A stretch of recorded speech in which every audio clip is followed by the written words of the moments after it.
اعوذ باللہ السمیع العلیم العظیم الحفیظ بوجہ الکریم والسلطانہ القدیم من الرجس الخبیث المخبث الشیطان اللعین الرجیم وقبیلہ ونفخہ ونفثہ وہمزہ۔ بسم اللہ الرحمن الرحیم۔ تمام نبیوں کے سردار حضرت محمد صلی اللہ علیہ وآلہ وسلم اور تمام مذاہب کے سردار دین اسلام کے پیروکاروں، سلام علیکم۔ آج کی گفتگو 22ویں قسط میں داخل ہوئی۔ آج ہم جن کے بارے میں گفتگو کرنا چاہتے ہیں ان کا نام شیخ شرف الدین مصلح الدین سعدی شیرازی سہروردی رحمۃ اللہ علیہ مشہور ہوئے۔ یہ شیخ سعدی نے کہا شیخ سعدی بس پورا نام ان کا۔ بعض نے کہا مصلح الدین نام ہے، شرف الدین لقب، بعض نے کہا شرف الدین نام ہے، مصلح الدین لقب۔ سعدی اور شیرازی اور سہروردی، پہلے نام پہ ذرا تھوڑی سی گفتگو ہو جائے۔ آپ کے والد گرامی کا نام جو ہے وہ عبداللہ ہے، وہ بھی شیراز کے رہنے والے تھے۔ آپ کو سعدی کہا جاتا ہے، یہ سعد سے ہے، سعد یا نسبت کی آپ کو معلوم لگتی ہے۔ سعد کی جمع سعود ہوتی ہے، سعود النجوم کہتے ہیں۔ تو سعود النجوم یہ 10 ستارے ہیں جن میں سے ہر ایک سعد ہوتا ہے۔ سعد عربی کا لفظ ہے، معنی ہوتا ہے مبارک، نیک، خوشبخت بھی کہتے ہیں۔ تو سعدی جو سعد سے نسبت رکھنے والا ہے۔ ویسے سعد جو ہے نا، یہ چاند کی 22ویں منزل کا نام بھی سعد ہے۔ سعد اصغر بھی کہتے ہیں، سیارہ نحید کو کہتے ہیں، سعد اکبر سیارہ مشتری کو کہتے ہیں۔ تو سعد لیکن خوشبختی کے معنی کیا۔ اور شیرازی اس حوالے سے انہیں کہا جاتا ہے کہ وہ شیراز کے رہنے والے، شیراز ان کی جائے پیدائش۔ یہ شیراز جو ہے یہ ملک ایران کا 6واں مشہور شہر ہے۔ پرانا ایران کو فارس کہتے تھے، فارسی ہے نا تو فارس کہتے تھے۔ اب نیا اس کا نام ایران ہے، پرانا نام اس کا فارس ہے۔ تو اس میں بھی یہ ایک عظیم صوبہ تھا شیراز۔ یہ ایران کے ساؤتھ ویسٹ میں ہے۔ 2009 کی جو مردم شماری ہوئی تو اس میں پتہ چلا کہ شیراز کی آبادی جو ہے یہ 14,55,073 تھی۔ اب تو یقیناً بڑھ گئی ہوگی۔ یہ بہت قدیم شہر ہے جہاں شیخ سعدی سہروردی رحمۃ اللہ علیہ پیدا ہوئے ہیں۔ اس کا تذکرہ جو ہے وہ 2000 قبل مسیح ملتا ہے، 2000 سال، اتنا پرانا یہ شہر ہے۔ لیکن اس وقت اس کا نام جو ہے یہ شیراز نہیں تھا، تو سراجس پروننسیشن ہے۔ سراجس جو پرانا نام جو کھدائی میں ملتا ہے یا چیزوں کے اوپر ملتا ہے، سراجس ہے۔ تو یہ سراجس جو ہے آہستہ آہستہ شیراز بن گیا، تو بات سمجھ میں آتی ہے۔ یہ شیراز شیخ سعدی کا جو شہر ہے، جائے پیدائش جو ہے، یہ جگہ، یہ شہر باغات کی وجہ سے، شعراء کی وجہ سے، پھلوں کی وجہ سے، ادیبوں کی وجہ سے، ایون کہ شراب کی وجہ سے، شراب بھی کہتے ہیں کہ شیراز کی بہت مشہور ہے۔ اور سب سے قدیم ترین جو شراب ملی ہے جو 7000 سال پرانی ہے، جس شراب کا پتہ چلا ہے وہ بھی شیراز ہی سے دریافت ہوئی ہے۔ تو شیراز کو، اس علاقے کو یہ فخر حاصل ہے کہ یہ مدر لینڈ ہے، جائے پیدائش ہے حافظ شیرازی کی اور شیخ سعدی شیرازی سہروردی رحمۃ اللہ علیہ کی۔ تو میں نے ان کی گفتگو جو ہے وہ شروع کی ہے اس لیے کہ میں سہروردی سلسلے کی گفتگو کر رہا تھا، تو بہت کم لوگ یہ جانتے ہیں کہ شیخ سعدی جو ہیں ایک بہترین زبردست تصوف کے ماہر اور صوفی ہیں، اور سہروردی سلسلے کے اندر انہوں نے بایعت کی ہے۔ لیکن آپ کو معلوم ہے کہ جو آدمی لکھنے لگ جائے یا بولنے لگ جائے، ہم اس کی نہ تو کرامات کی طرف دھیان دیتے ہیں نہ اس کو کوئی اتنا مرتبہ دیتے ہیں۔ ہاں، جو آدمی یہ چیزیں ساری چھوڑ کر جنگل میں بیٹھ جاتا ہے، ہم لوگوں کا زیادہ تر دھیان جو ہے اس کی طرف ہو جاتا ہے۔ شیخ سعدی رحمۃ اللہ علیہ نے زیادہ تر زندگی کے اندر لکھنا اور تقاریر اس کے اندر لگایا، تو ہم ایسے لوگوں کو مولوی سمجھتے ہیں، لے کر نہیں۔ میرے نزدیک شیخ سعدی رحمۃ اللہ علیہ سہروردیہ سلسلے کو آگے بڑھانے والے اور شیخ شہاب الدین عمر سہروردی رحمۃ اللہ علیہ کی عوارف المعارف کو شاعری میں ڈھال کر اور اس کے رنگ میں ڈبو کر کلام لکھ کر دنیا کو دینے والے یہ عظیم سہروردی سلسلے کے سپوت ہیں۔ ولادت آپ کی 1184 عیسوی میں ہے اور وصال آپ کا 1283 عیسوی میں ہے۔ کل عمر آپ کی 99 سال بنتی ہے۔ کئیوں نے کہا یہ کہ آپ 108 سال جیے، کئیوں نے کہا کہ آپ 120 سال جیے، لیکن کم از کم جو ہے 99 سال کے قریب تو آپ کی عمر جو ہے وہ بنتی ہے۔ کچھ لوگوں نے یہاں تک کہا کہ 30 سال جو ہے وہ آپ نے پڑھا ہے، 30 سال آپ نے سیاحت کی ہے، 30 سال پھر آپ نے لکھا ہے۔ اس طریقے سے بھی انہوں نے لائف کو تقسیم کیا، لیکن کم از کم 99 کے جو ہے نا وہ شواہد جو ہیں وہ زیادہ ملتے ہیں۔ تو شیخ سعدی رحمۃ اللہ علیہ کے بارے میں ہر آدمی جاننا چاہے گا یہ کیا تھے۔ تو شیخ سعدی کے والد گرامی خود ایک صوفی ہیں، عبادت گزار، راتوں کو جاگنے والے۔ تو جب گھر کا سربراہ جاگ رہا ہو تو بچوں پر بھی اثر ہوتا ہے۔ تو شیخ سعدی ٹین ایج بھی زیادہ کہہ رہا ہوں، شاید 10 سے بھی، شاید کیا یقیناً 10 سال سے بھی چھوٹی عمر ہے آپ کی، 10 سال سے بھی چھوٹی عمر ہے، لیکن ابا کے ساتھ رات کو جاگتے ہیں، عبادت کرتے ہیں۔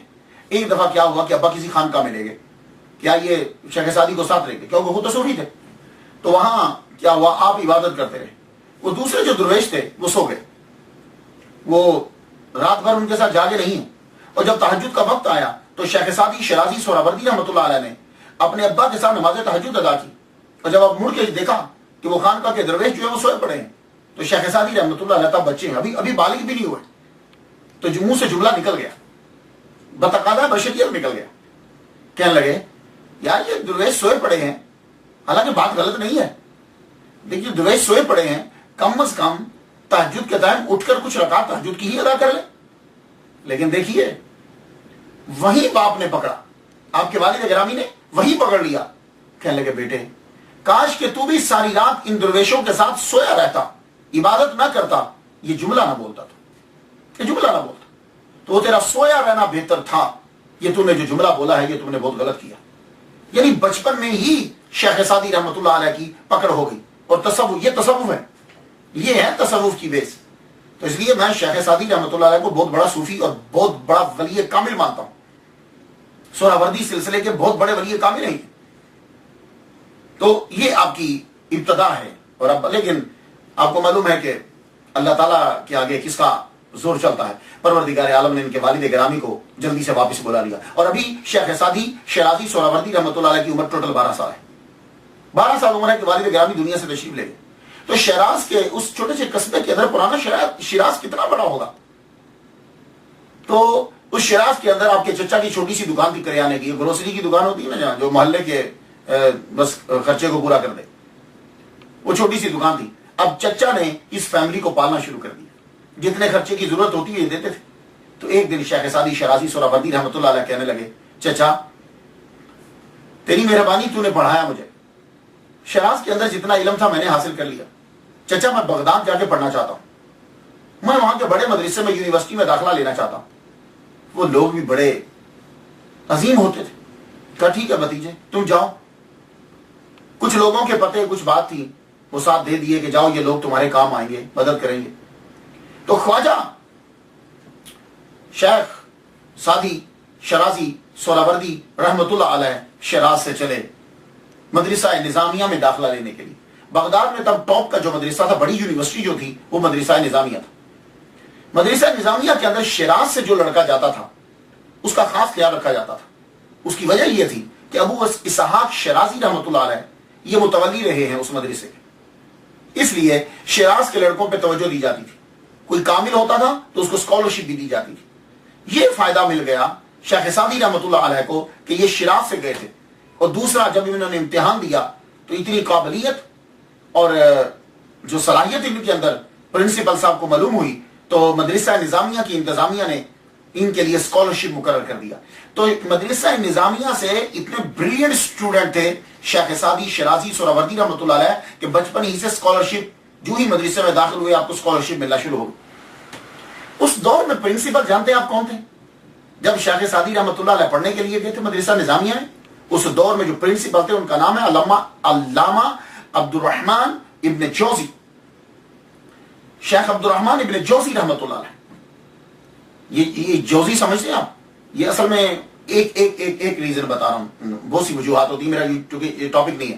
جوز کہتے ہیں یہ اس کو اخروٹ کو. تو جہاں ان کے آباء و اجداد رہتے تھے نا، ان کے گھر میں اخروٹ کا درخت تھا. تو وہ جو اخروٹ کا جو درخت تھا وہ انہی کے گھر میں تھا، بس پورے محلے میں کسی اور کے گھر میں تھا ہی نہیں. تو جوزی مشہور ہو گیا. ایک ریزن بتا رہا ہوں. تو وہ جوزی اس طرح مشہور ہوا. علامہ عبد الرحمن ابن جوزی رحمۃ اللہ علیہ ٹاپ کے مقرر، بہترین محدث اپنے دور کے. حالانکہ وہ دور بڑا زبردست دور ہے. علامہ ابن جوزی رحمۃ اللہ نے عبد القادر جیلانی رحمۃ اللہ علیہ کا بھی دور پایا. ان کی مجلس میں بیٹھ کے ان کی تقریر کو سنا. اور حضرت شہاب الدین سہروردی رحمۃ اللہ علیہ تو حیات ہیں ابھی، آپ کی اپنی خانقاہ ہے، آپ تبلیغ کر رہے ہیں. تو اس دور کے اندر عبد الرحمن ابن جوزی رحمۃ اللہ علیہ کا یہ عالم ہے کہ لوگ دور دراز سے آپ کے لیے، آپ کی تقریر کو سننے کے لیے آتے. اعلان ہو جاتا آج تقریر کریں گے عصر کے وقت علامہ عبد الرحمن جوزی، پرنسپل مدرسہ نظامیہ. تو آپ جانتے ہو کہ لوگ جو ہیں چاش کے وقت سے گھر سے نکلنا شروع ہو جاتا کہ عبد الرحمن جوزی ابن جوزی رحمۃ اللہ علیہ کی تقریر سننے کے لیے جائیں گے. اور جب لوگ وہاں پہنچتے تو جگہ کم پڑ جاتا. تو ارد گرد میں کیا ہوتا کہ ارد گرد کے جو لوگ ہیں وہاں ان کے جو وہ جگہ ہوتی وہ کرائے پہ لیتے، رینٹ پہ لیتے تھے کہ وہ کہتا میں یہاں بیٹھنے نہیں دوں گا. لیکن لوگوں نے عبد الرحمن ابن جوزی رحمۃ اللہ علیہ کے لیکچر کو سننا ہوتا قریب سے. تو 2 قرات یا 3 قرات، جیسے آپ کہتے ہیں امریکہ میں پینی بول دیتے ہیں، پیسے بول دیتے ہیں، یعنی یہ درہم سے چھوٹا، درہم سے بھی آگے چھوٹا، دینار درہم نیچے. تو 2 یا 3 قرات دے کر وہ جگہ لیتے کہ جب تک ہم ان کی تقریر سننا ہے اس جگہ کی رینٹ دیتے. اب اس سے جیسے آج کل لوگ ٹکٹ لے کر جاتے ہیں لیکچر سننے کے لیے، تو ویسے ہی ہوگا. تو ٹکٹ پیسے دے کے جا رہے ہیں لیکچر سننے کے لیے. ایک دفعہ پھر اعلان ہوا کہ عبد الرحمن ابن جوزی رحمۃ اللہ علیہ کا لیکچر ہوگا. تو پتہ معلوم ہے کہ لیکچر رکھا کس دن؟ یوم عرفہ کے دن. اور یوم عرفہ کو آپ کو معلوم ہے کہ لوگ روزہ رکھتے ہیں. یوم عرفہ جانتے ہیں؟ یوم عرفہ نامی ذی-الحج کو بولتے ہیں. اس دن لوگ روزہ رکھتے ہیں. لوگوں نے روزہ رکھا ہوا اور آپ کا لیکچر تھا. لوگ گرمی کے اندر بیٹھے، پنکھے کرائے پہ ملے، پنکھے کرائے پہ ملے، اور لوگ روزے کے باوجود آپ کا لیکچر گرمی کے اندر بیٹھ کے آپ کا لیکچر سن رہے ہیں. پھر ایک دفعہ ہوا کہ حربیہ والوں نے یہ سوچا کہ لیکچر رات کو کروانا چاہیے. لوگ رات کے وقت لیکچر ہوا. آپ جانتے ہیں کہ کتنے بندوں نے شرکت کی؟ 3 لاکھ آدمیوں نے حربیہ کے اندر جب لیکچر آپ کا ہوا 3 لاکھ آدمیوں نے لیکچر میں شرکت کی اور لوگ شمع ہاتھ میں لے کر گئے. اللہ اکبر جل شانہ. تو میں بتانا یہ چاہتا تھا کہ یہ اتنا ٹاپ کا آدمی، زبردست آدمی کہ جس دور میں حال ہی میں عبد القادر جیلانی رحمۃ اللہ علیہ اور شیخ شہاب الدین سہروردی رحمۃ اللہ علیہ ہیں، اسی میں یہ پرنسپل ہیں مدرسہ نظامیہ کے، اور استاد ہیں شیخ سعدی شیرازی سہروردی رحمۃ اللہ علیہ. اور یہ اللہ کا بڑا کرم ہے. اگر شاگرد کے اوپر اتنے قابل استاد کی نظر ہو جائے یہ بڑا اللہ کا کرم ہوتا ہے. تو علامہ عبد الرحمن ابن جوزی رحمۃ اللہ کی خاص نظر تھی شیخ سعدی شیرازی رحمۃ اللہ علیہ پہ. اس کا اندازہ میں آپ کو مثال دیتا ہوں. دیکھیے ٹاپک کو بڑھا تو سکتے نہیں ہیں، بس ایک ایک مثال دے کے آگے گزرنا ہوتا ہے. شیخ سعدی زبردست مقرر تھے، بچپن ہی سے جملے نکلتے تھے آپ کے منہ سے. تو تقریر کرتے تھے، بڑی غضب کی جملے بڑے بولتے تھے، بڑے غضب کے. تو مدرسہ میں مشہور ہو گئے. مدرسہ میں مشہور ہوئے تو جو لڑکے تھے وہ حسد کرنے لگے. آپ نے جا کر علامہ عبد الرحمن ابن جوزی رحمۃ اللہ سے شکایت لگائی، حضور یہ لڑکے جو ہے یہ حسد کرتے ہیں، مجھے تنگ کرتے ہیں. تو معلوم ہے استاد نے کیا؟ استاد بھی صوفی ہے، استاد بھی صوفی. حالانکہ بات غلط نہیں ہے، ظاہر ہے جب لڑکے آپ کو تنگ کریں گے تو آپ کو پرنسپل کو شکایت لگانا ہے. لیکن دیکھیے کہ ان کی تربیت کس طرح ہو رہی ہے، بالکل تصوف کے رنگ میں. آپ نے فرمایا تم دونوں غلط کر رہے ہو، یعنی تم دونوں جو ہو وہ غلط کر رہے. وہ کس طرح؟ اس طرح تم غلط کر رہے ہو کہ وہ حسد کر کے خود کو تباہ کر رہے ہیں اور تو ان کی غیبت کر کے خود کو تباہ کر رہا ہے. پھر شیخ سعدی شیرازی رحمۃ اللہ علیہ نے وہاں رہ کر عربی ادب، تاریخ، اصول، قرآن و حدیث مکمل پڑھا. 30 سال تک جو ہے وہ آپ وہاں رہے. آپ کی تربیت بالکل تصوف کے رنگ پہ. شیخ سعدی رحمۃ اللہ علیہ کی طبیعت ذرا شاعرانہ تھی کچھ. تو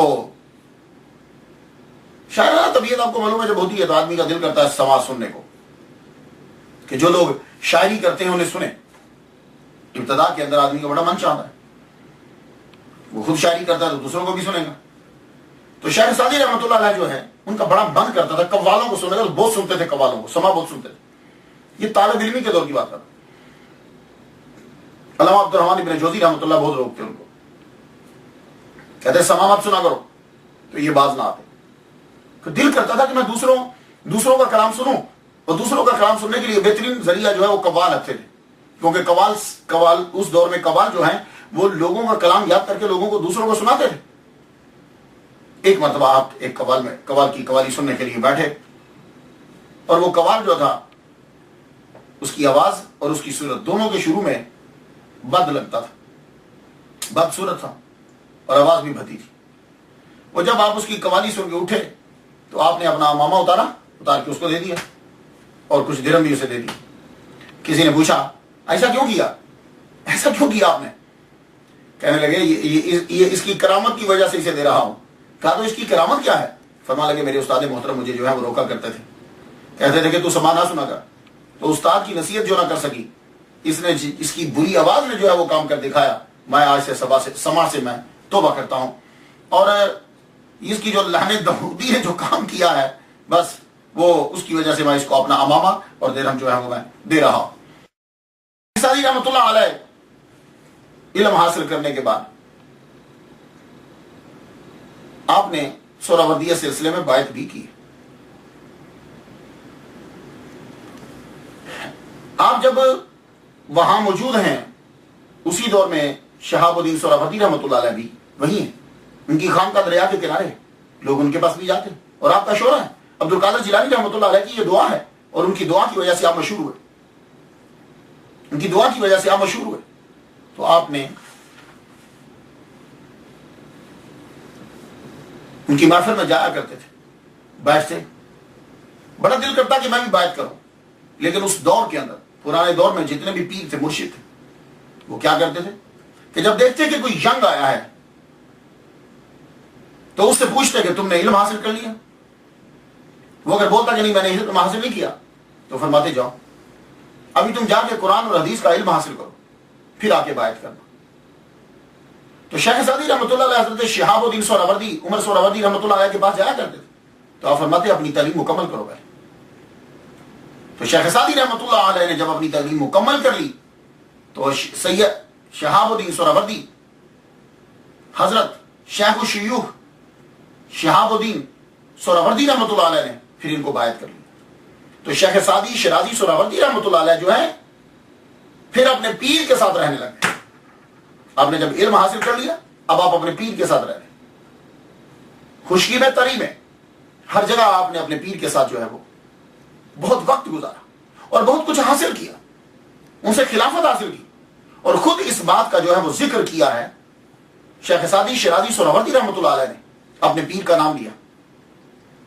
بوستان کے اندر آپ ذکر کرتے ہیں مرا پیر دانائے مرشد شہاب، ایک جگہ فروخ شہاب لکھا. دو اندر از فرمود بر روئے آپ، یکے آن کے برخیش خود بیم مباش، دوئم آن کے بر غیر بد بیم مباش. دو نصائح مجھے میرے پیر شہاب الدین نے کی، اور وہ کس وقت کی؟ جب میں کشتی میں ان کے ساتھ جا رہا تھا. انہوں نے دو نصائح کی. پہلی تو یہ نصیحت کی کہ کبھی خود بی نہ بنو، خود بی نہ بنو، اپنی اچھائیوں کے اوپر نظر نہیں رکھو اور نہ ہی اپنی اچھائیاں بیان کرو. اور دوسری یہ تھی کہ بد بی نہ بنو، لوگوں کی برائیاں بیان نہ کرو. تو اس سے معلوم ہوا کہ شیخ سعدی شرازی رحمۃ اللہ علیہ سہروردی ہیں.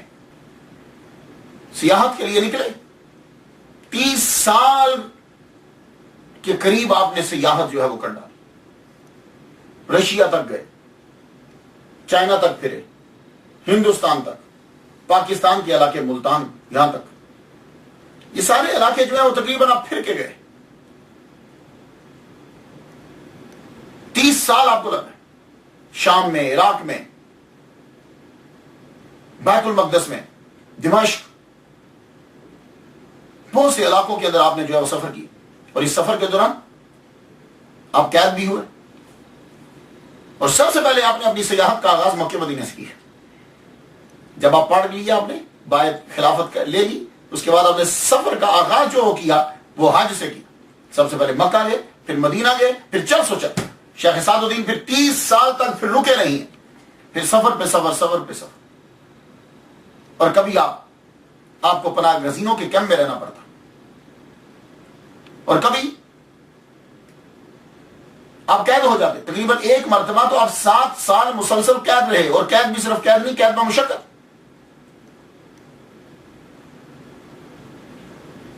قید و مشقت کی زندگی گزاری، اور وہاں آپ سے خندق کھودنے کا کام جو ہے وہ لیا جاتا۔ دوران سیاحت آپ کی ملاقات جو ہے وہ ہر قسم کے بندوں سے ہوئی، آپ کی ملاقات چوروں سے بھی ہوئی، آپ کی ملاقات علماء سے بھی ہوئی، آپ کی ملاقات صوفیاء سے بھی رہتی، آپ کی ملاقات تاجروں سے بھی رہتی، آپ کی ملاقات جو ہے وہ کسانوں سے ہوتی، آپ کی ملاقات ہر قسم کے بندوں سے ہوتی، اور ہر ایک کی آپ سنتے غور سے۔ اور پھر ایک بات اور بتا دو کہ دوران سیاحت صرف اتنا ہی نہیں ہے کہ آپ لوگوں سے ملتے رہتے تھے، نہیں، بڑی بڑی محفلوں کو آپ نے اٹینڈ کیا، بڑے بڑے جلسے ہوتے تھے، ان جلسوں میں جا کے شیخ سعدی رحمۃ اللہ علیہ بیٹھتے، اور جو مسئلہ تمام مولویوں سے حل نہیں ہوتا تھا شیخ سعدی رحمۃ اللہ کھڑے ہو کے حل کرتے، وہ لوگ حیران رہ جاتے کہ پھٹے ہوئے کپڑے ہیں، یہ غریب سا آدمی یہ اتنی بڑی علمی گفتگو کیسے کر رہا، لیکن انہیں معلوم نہیں ہوتا کہ اس کے اوپر نظر ہے، یہ فیض کہاں سے لے کر آئے ہیں۔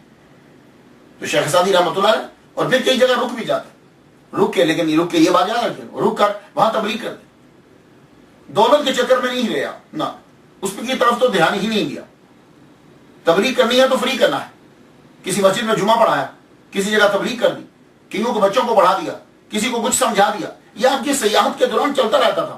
سیاحت سے مراد ہرگز یہ مت لیجیے گا جیسے آج کل اگر کوئی کہ جی میں سیر پہ جا رہا ہوں تو اس کا مطلب کیا ہوتا ہے، ہم صرف جا کر کسی چیز کو دیکھیں گے، کوئی بہت مشہور جگہ ہے ہم وہاں جا کر سیر کریں گے، لیکن شیخ سعدی رحمۃ اللہ علیہ کی سیاحت کا مطلب یہ ہرگز نہیں ہے۔ آپ کی سیاحت کا مطلب سبق کو سیکھنا ہے اور سبق سکھانا ہے۔ تو آپ نے 30 سال کے اندر جگہ جگہ جا کے تقاریریں کی، یہ بات یاد رکھیے۔ اور دمشق کے اندر آپ جب تقریر فرماتے تھے آپ کی تقریروں کا اتنا شہرا ہوا کہ لوگ آپ کو خطیب اعظم کہتے تھے۔ لیکن یہاں رک کر میں ایک بات عرض کرنا چاہوں گا، شیخ سعدی رحمۃ اللہ علیہ میں اور مارکو پولو میں اور ابن بطوطہ میں ایک قدر مشترک ہے، وہ کیا ہے؟ وہ ہے سیاحت، پھرنا۔ مارکو پولو کے بارے میں پڑھا آپ نے، پاکستان کے اندر اس کی سمری یاد کیا کرتے تھے، یاد نہیں ہوتی تھی۔ مارکو پولو، ابن بطوطہ اور شیخ سعدی رحمۃ اللہ علیہ، یہ لوگوں نے جب تجزیہ کیا تو یہ کہنے لگے جی مارکو پولو جو ہے وہ بڑا، ابن بطوطہ بڑا، شیخ سعدی نہیں۔ میرے نزدیک مارکو پولو سے اور ابن بطوطہ دونوں سے شیخ سعدی رحمۃ اللہ علیہ عظیم ہے۔ مارکو پولو جو ہے 1254 میں شیخ سعدی کے 54 سال بعد پیدا ہوا ہے، شیخ سعدی رحمۃ اللہ علیہ کے 54 سال بعد پیدا ہوا ہے۔ ابن بطوطہ 1304 عیسوی میں شیخ سعدی رحمۃ اللہ کے 104 سال بعد پیدا ہوا ہے ابن بطوطہ۔ اب آپ خود اندازہ لگا لیں کہ ان دونوں کو کتنی فیسلٹیز اور کتنی آسانیاں جو ہے وہ ملی، اور شیخ سعدی رحمۃ اللہ علیہ جو ہے، ابھی مارکو پولو کو دیکھ لو، اب مارکو پولو جو ہے اس کا باپ اور چچا دونوں تاجر ہیں، نائکولو اور میتھیو، دونوں کے دونوں چچا اس کا باپ اور چچا دونوں تاجر، تو کتنی آسانی ہے، اگر کسی جگہ پکڑا بھی گیا تو آسانی اس کے لیے زیادہ ہے۔ اور پھر تجارت کرنے کے لیے جا رہا، مال بیچ رہا ہے، مال لے رہا ہے، اجازت نامے حاصل کر رہا ہے، بادشاہوں کے پاس رک رہا ہے، حکمرانوں کے پاس رک رہا ہے، کیا مشکل ہے، اور رستے میں لکھتا بھی جا رہا ہے تو کوئی بڑی بات نہیں ہے۔ اسی طرح ابن بطوطہ کا اصلی نام ابو عبداللہ محمد بن عبداللہ اللواتی، لام کے اوپر شد ہے، اللواتی اور تنجی بن بطوطہ، ابن بطوطہ کے نام، بطوطہ کے بیٹے، ٹھیک ہے۔ یہ مراکو کے رہنے والے تھے اور مذہب ان کا مالکی تھا۔ 21 سال کی عمر میں حج کیا، حج کے لیے نکلے تو پھر 24 سال تک مراکو واپس نہیں رہے، پھر انہوں نے سفر پہ سفر۔ لیکن ایک بات آپ کو میں بتا دوں، ابن بطوطہ جو ہیں کسی جگہ قاضی رہے، کسی جگہ شاہی مہمان رہے، کسی جگہ جو ہے وہ نوکری کرتے رہے، تو ان کی بھی زندگی جو ہے وہ اچھی گزری۔ لیکن شیخ سعدی رحمۃ اللہ علیہ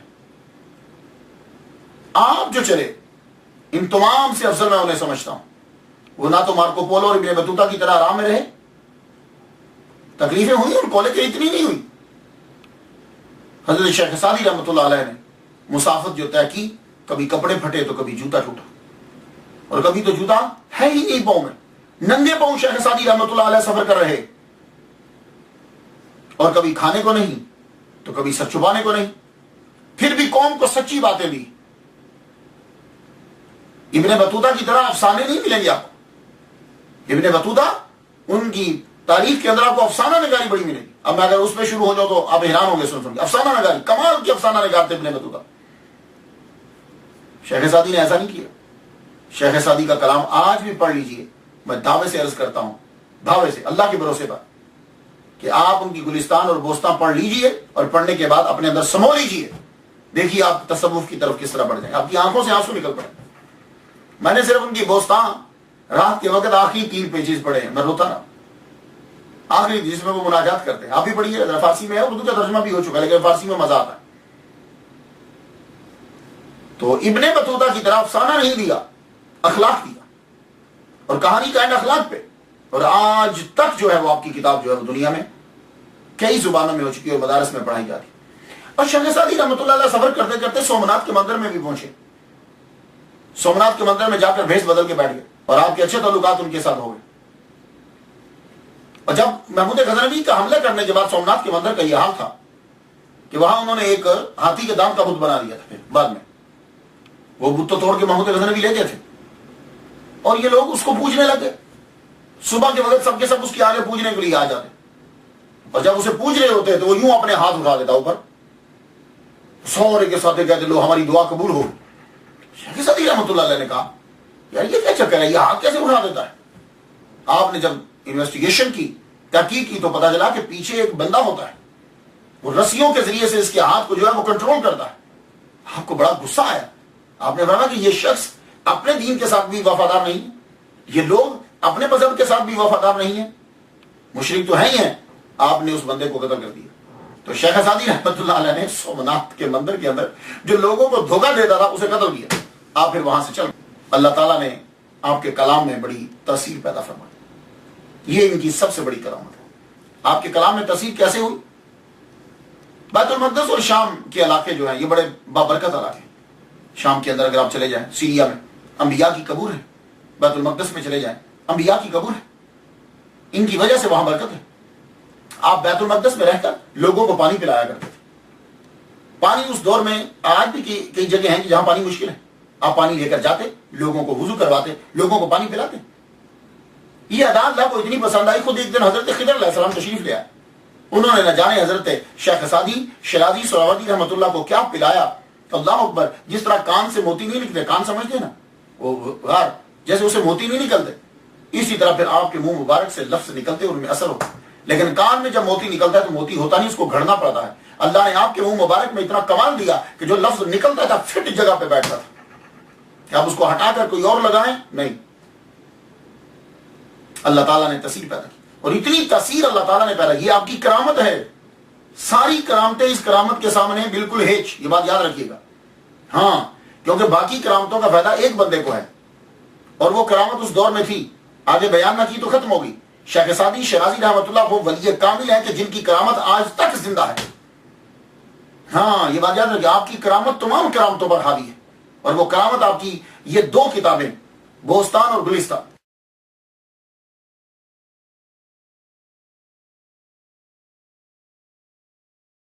یہ کرامت آپ کی. بہت سے لوگوں نے کوشش کی کہ ان کتابوں جیسی ہم بھی کتابیں لکھیں. میں آپ کو مثال دیتا ہوں، ویسے تو بہت سی. ایک مثال امیر خسرو. امیر خسرو کا نام سنا؟ خواجہ نظام الدین اولیاء رحمۃ اللہ علیہ کے بڑے چہتے ہیں امیر خسرو. امیر خسرو نے ایک دن دیکھا کہ خواجہ نظام الدین اولیاء رحمۃ اللہ علیہ گلستان پڑھ رہے ہیں. شیخ سعدی رحمۃ اللہ کی گلستان پڑھ رہے ہیں. اللہ اکبر جل شانہ. یہ میں یہ کرامتیں ڈھونڈتا ہوں. لوگ تو یہ ڈھونڈتے ہیں نا کہ وہ پانی پہ چل رہے تھے، غیب کی باتیں بتا رہے تھے، بکری کو دودھ دیا کہ نہیں. نہ، میں یہ ڈھونڈتا ہوں یہ والی. اور اصل کرامت یہ ہوتی ہے کہ شیخ سعدی شیرازی رحمۃ اللہ علیہ سہروردی رحمۃ اللہ کی کتاب ایک چشتیوں کا بادشاہ جو ہے وہ پڑھ رہا. کتاب پڑھ رہے ہیں تو امیر خسرو کہنے لگے حضور میں یہ سوچ رہا ہوں کہ میں بھی اس طرح کتاب ایک لکھ دوں اس طرح کی اور اس کا نام رکھوں بہارستان. ہم مسکرا پڑے. کہنے لگے ٹھیک ہے لکھو. تو امیر خسرو نے وہ کتاب جو ہے وہ پھر لکھنا شروع کی گلستان کی طرز پر. بہارستان کتاب لکھ کے شیخ کے سامنے لا کے رکھ دی. کہا حضور میں نے یہ کتاب لکھ دی.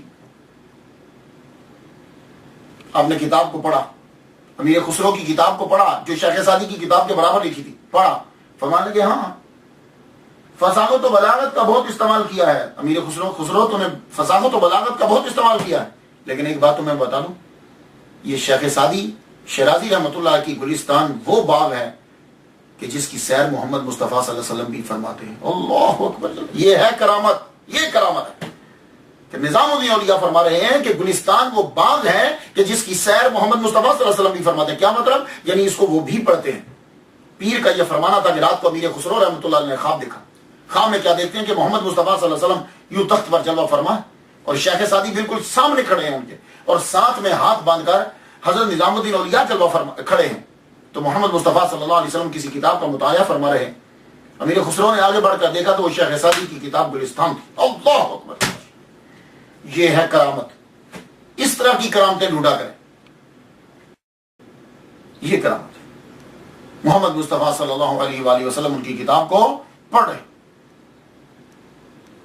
شیخ سعدی کا عقیدہ کیا تھا؟ ہم اکثر چیزیں یہ بھی نظر کرتے ہیں کہ ان کا عقیدہ کیا تھا شیخ سعدی کا. تو یہ بات یاد رکھیے, شیخ سعدی صحیح العقیدہ تھے, سنی تھے. سب سے پہلے تو وہ صوفی تھے کیونکہ وہ شیخ الشیوخ شہاب الدین عمر سہروردی رحمۃ اللہ کے مرید اور خلیفہ. پہلی بات تو یہ یاد رکھیے گا. دوسری یہ کہ صحیح العقیدہ سنی تھے. آپ نے اگر ان کا عقیدہ پڑھنا ہو تو کریمہ, گلستان, بوستان, یہ کم از کم ترین. ویسے تو انہوں نے بہت سی کتابیں لکھی. دیوان لکھا اپنے غزلیات, اس میں 3 جلدوں پہ. تاریخ عباسیہ ہے, تاریخ بغداد 8 جلدوں میں کہتے ہیں. تصوف میں چند مسائل لکھے ہیں. قصائد عربی اور فارسی زبان میں قصیدے لکھے ہیں. جزائر افریقہ 4 جلدیں ہیں اس کی. کہتے ہیں کہ یہ بھی ان کی کتابیں ہیں. لیکن سب سے زیادہ شہرت جو ملی وہ شیخ سعدی سہروردی رحمۃ اللہ علیہ کی کتاب, یہ گلستان اور بوستان, دونوں کتابوں کو اللہ تعالیٰ نے عطا فرمایا. یہ دونوں کتابیں کرامات کا مجموعہ ہیں. وہ لوگ کہ جن کو آپ خواجہ کہتے ہیں, قطب کہتے ہیں, شیخ کہتے ہیں, آپ غوث کہتے ہیں, وہ سب ان کی کتابوں کو پڑھتے رہے. صرف ان 2 کرامتوں کو لاکھوں لوگوں نے پڑھایا, کروڑوں لوگوں نے پڑھا, لاکھوں لوگوں نے اس کو چھاپا. ان 2 کرامتوں کو, گلستان اور بوستان. گلستان نثر میں ہے, بوستان نظم میں ہے, وہ شاعری میں ہے. اب تو نیٹ کے اوپر بھی مل جاتی.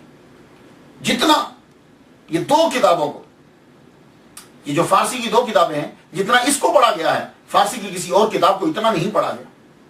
اور جتنا ان کو چھاپا گیا ہے شاید ہی کسی اور کتاب کو, فارسی کی اور کسی کتاب کو جو ہے وہ چھاپا گیا. یہ اس سہروردی ولی کامل کی کرامت ہے. اور ایک کرامت اور بتا دوں آپ کو, یہ دونوں کتابوں کو جب آپ پڑھ لیں تو شیخ سعدی رحمۃ اللہ علیہ نے موضوع کس کو بنایا؟ اخلاق اور نصیحتوں کو. اس میں آپ اخلاق بیان کرتے ہیں اور نصائح, نصیحتیں کرتے ہیں. اور سب سے بور یہ ٹاپک ہے. آپ اگر اپنے بچے کو جا کے دیکھ لیجئے, آپ اس کو کچھ اور سناتے رہیں, ایکٹیو رہے گا. جب آپ اس کو نصیحت کرنے لگ جائیں تو بور ہونے لگ جائے گا, آپ کی بات کی طرف بہت کم توجہ دے گا. تو اخلاقیات اور نصائح یہ انتہائی ایسا بھاری ہے کہ آدمی توجہ سے نہیں سنتا. لیکن یہ کرامت ہے شیخ سہروردی, شیخ سعدی شیرازی سہروردی رحمۃ اللہ علیہ کی کرامت ہے کہ ٹاپک آپ نے وہ بنایا کہ جس کو لوگ توجہ سے سنتے نہیں ہیں, لیکن کتابوں کے اندر وہ اللہ تعالیٰ نے اثر بھر دیا کہ دونوں کتابیں پڑھتے ہوئے آدمی بور نہیں ہوتا, آدمی کی کشش بڑھتی چلی جاتی. یہ ہے کرامت. تو اصل کرامت جن کا وہ کرنا شبد دکھانا نہیں ہے. اصل کرامت شیخ سعدی کی یہ. اس لیے مولانا سعید انصاری نے یہ کہا تھا, انہوں نے یہ کہا, در شعر سہ کس پیمبرند ہر چند کے لا نبی آبادی, اب یا تو قصیدہ و غزل را فردوسی و انوری وسادی. وہ کہتے ہیں کہ اگرچہ حضور کے بعد نبی نہیں ہے, لیکن شعر کے اندر یہ 3 جو ہیں یہ پیمبر ہیں. لفظ پیمبر استعمال کیا انہوں نے, لیکن اقرار کیا کہ حضور کے بعد نبی نہیں. ابیات, قصیدہ اور غزل, فردوسی, انوری اور سعدی, یہ 3 شاعر. لیکن میں عرضیہ کرنا چاہوں گا کہ ان تینوں سے, یہ جو 2 ہیں, ان دونوں سے شیخ سعدی سہروردی رحمۃ اللہ علیہ افضل ہیں. وہ کیسے؟ باقی شعراء کے اندر ایک باہر سے خوبی اندر داخل ہے, حسن ہے لیکن لغیر ہی ہے. فردوسی سے کہ شاہنامہ جو ہے اسے رمزیہ کس سے نکال دو تو کچھ نہیں, ختم. مثنوی جو ہے اس کے اندر سے شرعی احکامات برنگ تصوف نکال دو تو ختم. حافظ شیرازی جو ہیں ان سے رنگ غزل نکال دو تو ختم. لیکن شیخ سعدی شیرازی سہروردی رحمۃ اللہ علیہ کے کلام کے اندر اثر ہے, اندر حسن لذات ہی, اندر خوبی ہے. اللہ اکبر جل شان. اور مقبولیت کی یہ دلیل ہوتی ہے کہ دوسرے اتباع کریں. لوگ چاہیں کہ ہم بھی اس جیسا کلام بنائیں. تو شیخ سعدی سہروردی رحمۃ اللہ کی یہ کرامت ہے کہ لوگوں نے یہ چاہا کہ ہم اس جیسا کلام لکھیں. جیسے امیر خسرو نے، بہارستان، مولانا نظام گنجوی، سکندر نامہ، شیخ علی حسین، ان لوگوں نے کوشش کی کہ ہم ان کے برابر لکھیں. اور بھی بہت سے لوگ ہیں. اللہ تعالیٰ نے آپ کو بہت مرتبہ اور کمال حاصل کی. انسان کو اچھے لوگ مل جائیں اپنی ابتدائی زندگی کے اندر تو باقی زندگی بڑی کامیاب گزرتی. شیخ سعدی رحمۃ اللہ علیہ بغداد میں جب داخل ہوتے ہیں تو اس وقت شیخ الشیوخ شہاب الدین عمر سہروردی رحمۃ اللہ کی عمر تقریباً 62 سال ہے. ان کے ساتھ بھی بہت وقت گیا، 62 سال اس وقت. تو شیخ شہاب الدین رحمۃ اللہ علیہ وہ ملے، علامہ عبد الرحمن جوزی رحمۃ اللہ علیہ مل گئے. ایسے لوگ جب مل گئے تو اب اور کیا چاہیے. انہی کا اثر تھا کہ جو اثر ان کے کلام میں ظاہر تھا. تو جب آدمی عروج پہ جاتا ہے تو مخالف بھی تو آتے ہیں. ایک صاحب آپ کی بڑی مخالفت کیا کرتے تھے. تو شیخ سعدی کہ اس مخالف نے ایک رات کیا دیکھا کہ آسمان کے دروازے کھلے ہیں اور فرشتے آ رہے ہیں نیچے. تو اس آدمی نے پوچھا کہ یہ نور جو تم نے بھرا ہوا ہے تبار پہ، یہ کیا کیوں لا رہے ہو؟ کہنے لگے سعدی شرازی نے ایک شعر لکھا ہے اور اللہ کو بڑا پسند آیا ہے تو یہ اللہ کی طرف سے اس کو نور دیا جا رہا. اور وہ شعر کون سا تھا؟ برگے درختان سبز در نظر ہوشیار، ہر غر کے دفتریست معرفت کردگار. سبز درختوں کے پتے ایک عقلمند آدمی کی نظر میں ہر ورق جو ہے وہ دفتر ہے خدا تعالیٰ کی معرفت کا. ہر ورق جو ہے اس کا پتہ دیتا. اس شعر کے اوپر پروردگار عالم نے نور کے طباق بھیجے شیخ سعدی رحمۃ اللہ علیہ. یہ کرامتیں ہیں، انہیں ڈھونڈا کریں. ان کرامتوں سے آج کروڑوں لوگ فیض یاب ہو رہے ہیں اس کرامت سے. اور شیخ کی شہرت اپنے ہی دور میں ہو چکی، عالم اسلام میں ہو چکی تھی. جو جہاں جہاں مسلمان رہتے تھے آپ کی شہرت ہو چکی. آپ کا کلام بڑا مقبول ہوا. لوگ ضرب المثل مثالیں بیان کرتے، آپ کے کلام کو اپنی تقریروں میں استعمال کرتے، دعاؤں میں آپ کے کلام کو بولا جاتا. گناہ آید از بندہ خاکسار، با امید عفو خدا بندگار، فقیرم بجرم گناہم مگید، غنی را تراہم بود بر فقیر، نہ گویم بزرگی و جاہم ببخش، فرو ماندگی و گناہم ببخش. مجھے بزرگی نہیں چاہیے، نہ ہی جاہو جلال چاہیے، فرو ماندگی و گناہم ببخش. پروردگار عالم بس گناہوں کی معافی چاہیے، تو میرے گناہ معاف. لوگ اپنی دعاؤں میں ان کے جملے بولنے لگے. کریمہ ببخشائے برحال ماں کہ ہستم اسیر کمند ہوا، ندار و غیر از تو فریاد رس، تو ہی آسیارہ خطاب شبس. یہ میں نے اپنے ابا پیر طریقت راہبر شریعت طالب حسین شاہ رحمۃ اللہ علیہ سے یہ میں نے یاد کیا. وہ مجھے پڑھایا کرتے تھے بچپن میں. کریمہ ببخشائے برحال ماں کہ ہستم اسیر کمند ہوا، ندار و غیر از تو فریاد رس، تو ہی آسیارہ خطاب شبس. یہ کریمہ میں نے انہی سے پڑھا. اللہ اکبر. ان کی شہرت کا میں آپ کو ایک واقعہ سناتا ہوں. شیخ سعدی شرازی سہروردی رحمۃ اللہ علیہ کی لطافت، اللہ اکبر، خطابت، فصاحت و بلاغت، سلاست عبارت، اتنا چرچا. ایک مرتبہ آپ کاشغر گئے، شیراز سے کاشغر چلے گئے. کاشغر کہاں ہے؟ ابھی آپ کو کاشغر ڈھونڈنا ہو تو آپ بھی، کاشغر چائنا میں ہے، تاجکستان کے بارڈر پہ لگتا ہے. تقریباً شیراز سے 1500 کوس مائل دور اس دور میں بنتا ہوگا. آپ جامع مسجد میں تشریف لے گئے. جامع مسجد میں گئے تو ان دنوں میں خوارزم، سلطان خوارزم اور چنگیز خان دونوں کے درمیان جو ہے وہ بھی بات چیت چل رہی تھی، اور جنگ ذرا تھوڑی دیر کے لیے بند ہو گئی. تو لوگوں نے یہ کہا کہ صلح ہو گئی آپس میں. تو جو ہی شیخ سعدی رحمۃ اللہ علیہ مسجد میں داخل ہوئے تو ایک لڑکا جو ہے وہ فاعل و مفعول کی باس کو پڑھ رہا تھا. تو وہ پڑھ رہا تھا ضرب زید عمرا. یہ زید اور عمر یہ لفظ جو ہے نا، علم النحو علم الصرف جب آپ پڑھیں گے تو یہ اکثر مثالوں میں یہی نام استعمال ہوتے ہیں. ضرب زید عمرا، ضرب فعل، زید فاعل، عمرا مفعول. یعنی مطلب یہ ہے کہ زید نے عمر کو مارا. آپ بڑے لطیف تھے. اس کے قریب کہنے لگے، یار وہ نہیں پہچانتا تھا، کہنے لگے بچے خوارزم، سلطان خوارزم میں اور چنگیز میں صلح ہوگی، لڑائی بند ہوگی، یہ زید نے ابھی تک لڑائی بند نہیں کی۔ لڑکا بڑا محسوس ہوا، کہنے لگا بابا یہاں کے لگتے نہیں ہو، کہاں سے آئے ہو؟ کہا شیراز سے آیا ہوں۔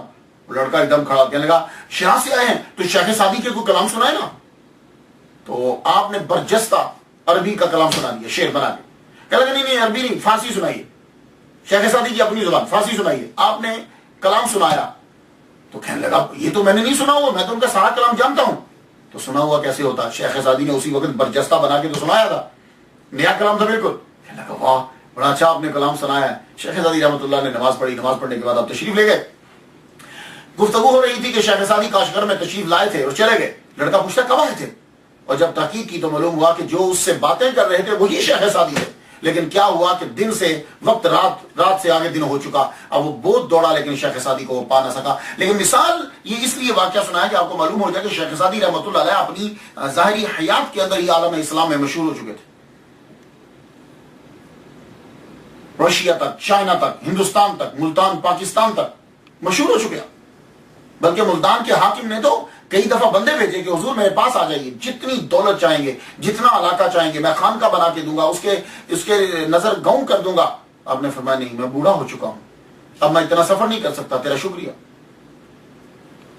شیخ سعدی رحمۃ اللہ نے شادی کی کہ نہیں کی؟ شادی زبردستی کی، خوشی سے شادی نہیں کی ہم نے۔ وہ کیسے کہ اکثر آپ کا طریقہ کار یہ ہوتا تھا کہ کبھی کبھی آپ شہر کو چھوڑ کر جنگل میں چلے جاتے تھے، وہاں جا کے چلا کاٹتے تھے۔ صوفیہ کرام کا جو طریقہ، میڈیٹیشن، مراقبہ، بیٹھے رہنا، لوگوں سے ہٹ جانا۔ آپ دمشق میں جب تھے حلب تو آپ لوگوں سے ہٹ کر جنگل میں چلا کاٹ رہے۔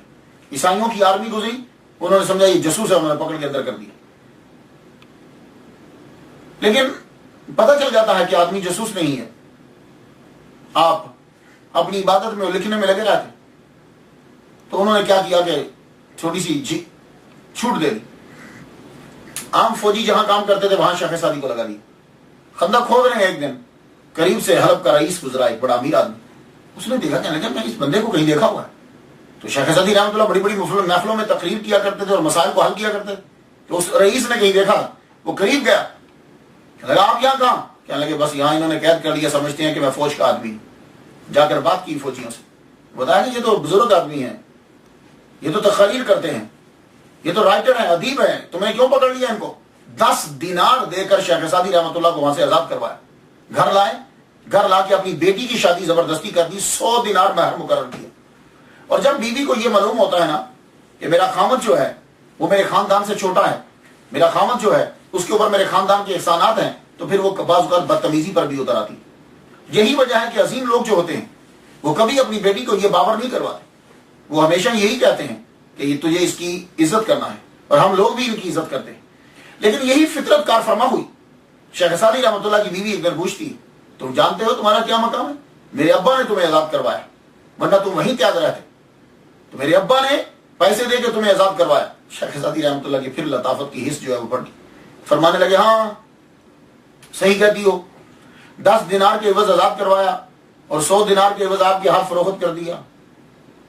تو میں نے بڑی تحقیق کی، لیکن کو خبر واحد ٹائپ کی چیز ملی ہے کہ آپ کا ایک بیٹا بھی تھا، لیکن وہ بچپن میں ہی فوت ہو گئے، اور اس کے فوت ہونے کے بعد آپ کو ایک بڑا دھچکا لگا۔ آپ کے عقائد جب ہم جاننا چاہتے ہیں، کیونکہ آدمی کے عقائد کا پتہ نہ چلے تو تابعداری اور پیچھے چلنا بڑا مشکل ہو جاتا ہے۔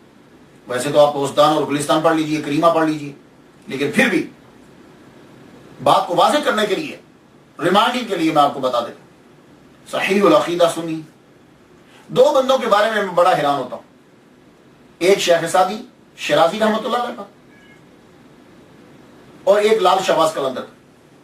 آپ جانتے ہو لال شہباز قلندر رحمۃ اللہ کا اصل نام کیا ہے؟ سید عثمان مروندی رحمۃ اللہ علیہ۔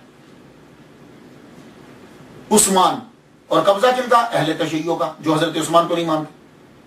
اسی طرح شیخ سعدی شیرازی سہروردی رحمۃ اللہ علیہ، آپ 4 صحابہ کو ماننے والے، صوفی، سہروردی، مرید، اور قبضہ کس کا؟ ایران، اہل تشیع۔ تو یہ کیا کم کرامت ہے کہ مسلک دونوں کا سنی ہے اور دونوں کے زبردست فالوور جو ہیں وہ اہل تشیع ہیں، کہ جو ٹوٹلی بالکل الٹ ہیں. یہ ان کی دونوں کی کرامت. صحابہ کے بارے میں شیخ سعدی رحمۃ اللہ علیہ کا کیا عقیدہ ہے؟ آپ فرماتے ہیں نخستین ابو بکر، نخستین کہتے ہیں ابتدائی پہلا، سب سے پہلے نخستین ابو بکر پیر مرید، عمر پنجائے برپیچ دیو مرید. سب سے پہلے بوڑھے ابو بکر رضی اللہ تعالیٰ عنہ مرید ہے حضور کے. اس کے بعد دوسرے سرکش شیطان کا پنجہ پھیرنے والے حضرت عمر رضی اللہ تعالیٰ دوسرے نمبر.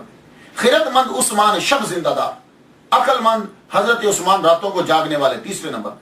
چہارم علی شاہ دلدل سوار، چوتھے مولا علی شیر خدا ہیں کہ جو دلدل پہ سواری کرتے ہیں بادشاہ. دیکھ لیا آپ نے چاروں کی جو افضلیت ہے وہ واضح کر دیا آپ. تو چاروں صحابہ کو ماننے والے صحیح العقیدہ سنی. لیکن اس کا مطلب یہ نہیں ہے کہ وہ صحابہ کو مانتے ہیں تو اہل بیت کے منکر ہیں. اہل بیت کے بارے میں شیخ سعدی شرازی سہروردی رحمۃ اللہ نے جو کہہ دیا وہ کمال ہو گیا. ہر ایک کی دعا کا یہ جزو ہے، حصہ ہے. خدایا بحق بنی فاطمہ کہ بر قول ایمان کنم خاتمہ، اگر دعوتم رد کنی بر قبول منو دست و دامان آل رسول. یہ تو دعا کا حصہ بن گیا. اے اللہ تعالیٰ میرے خدا بی بی فاطمہ کی اولاد کے صدقے میری دعا کو قبول کر لے. اور دوسرا بڑا غضب ہے، دعا تو قبول کرے یا رد کرے. اب میں یہ نہیں سوچتا کیوں.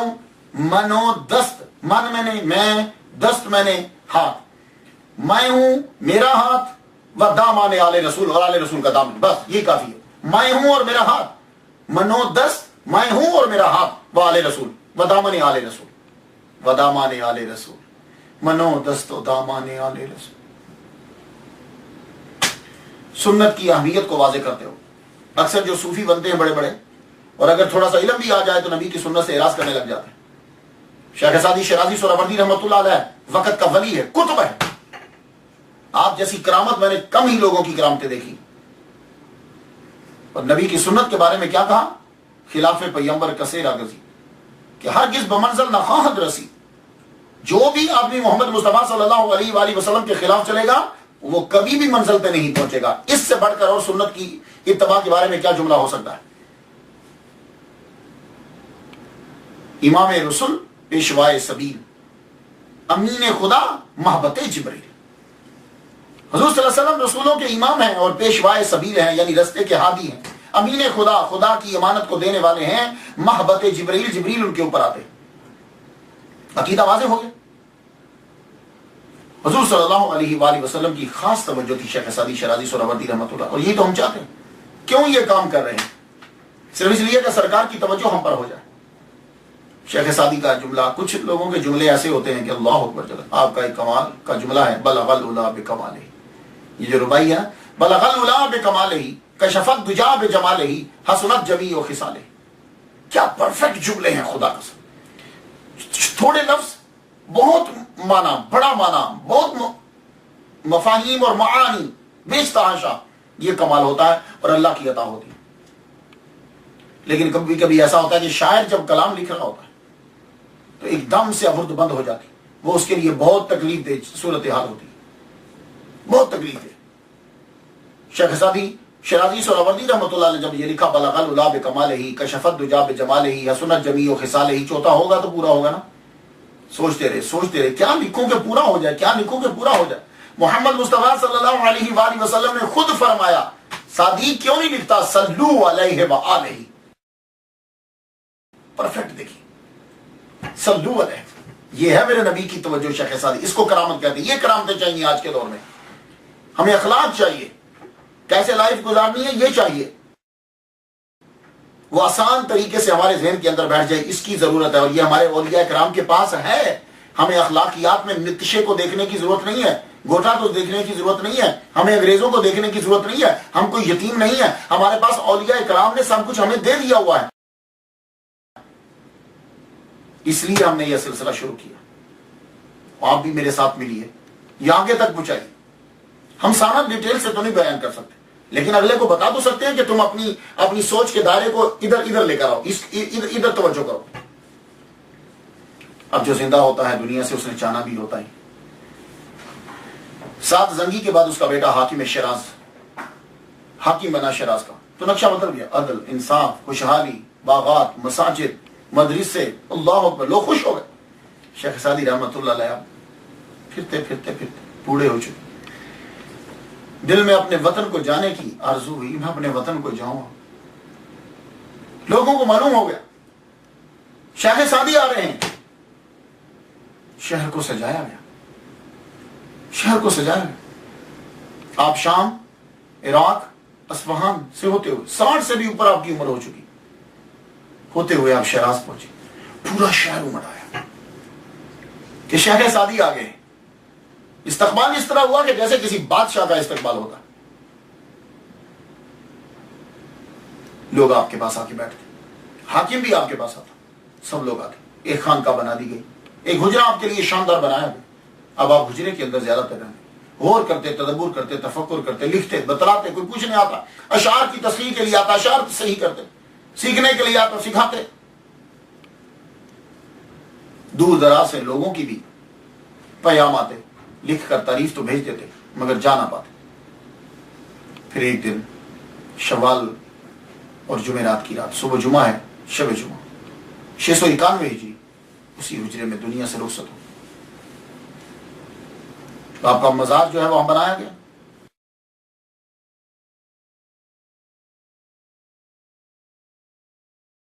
اس مقام کا نام اب سعدیہ ہے.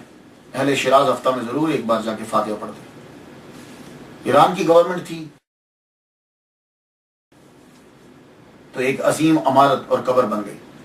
آج آپ دیکھیں جا کے شیراز میں شیخ سعدی، آپ حیران ہو جائیں گے، یقین جانیے آپ حیران ہو جائیں گے. شیخ سعدی کی قبر دیکھ کر اور وہ پورا کمپلیکس دیکھ کر آپ حیران ہو جائیں گے. یہ ایران کی گورنمنٹ تھی کہ جس نے اس کی پروٹیکشن کر.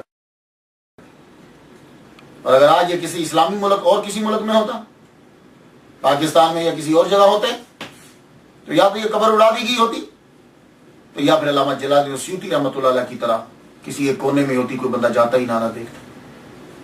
ایران کی گورنمنٹ نے ان کی قبر کو جو ہے وہ سنبھال کے رکھا کہ دنیا دیکھتی ہے اور انہیں یاد آتا. اور آپ سب کے لیے ایک گزارش، اگر آپ چاہتے ہو لوگ آپ کی گفتگو دھیان سے سنیں.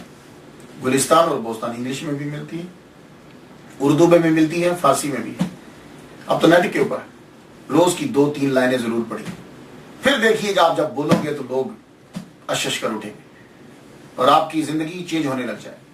میں تو فاتحہ پڑھ چکا، آپ بھی ان کے لیے فاتحہ پڑھ دیجیے.